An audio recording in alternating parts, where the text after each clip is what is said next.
Elia Pla, millor jugadora del mes de gener. Avui no ha pogut ser. Jo crec que la plantilla ha estat massa curta, 7 jugadores contra 12 jugadores.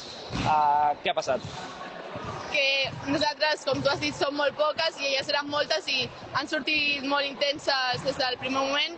També crec que eren més altes i això ens ha afectat i sobretot que sí, hi ha coses que hem fet bé, també hi ha coses que hem millorat, que podem millorar sobretot el rebot, però jo crec que ho hem lluitat perquè a sobre hi havia molt ambient i molt soroll i jo crec que està ben lluitat i mira, ja està una experiència més. 20 punts o 20... Quants punts ha fet? 20 punts? 20 punts ha fet. 20 punts que ha fet que has fet tu, vamos. Una gran xifra.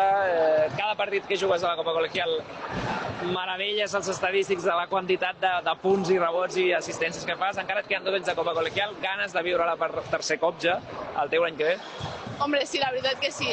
Així agafem nenes perquè no hi ha gaires i les que hi ha l'any que ve ja marxen, però a veure si fem un equip i podem tornar a jugar perquè, no sé, jo m'ho passo molt bé. Home, i tant. Gràcies, Elia. No sé si tens alguna favorita per ara que ja esteu eliminades perquè guanyi la Copa Col·legial. Guanyi Manyanet les Corts perquè hi ha una del meu equip. Qui és? La Lídia Loran.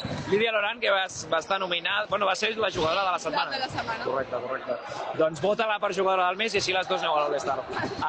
Elia Pla, una crac del Joan Pellegrí.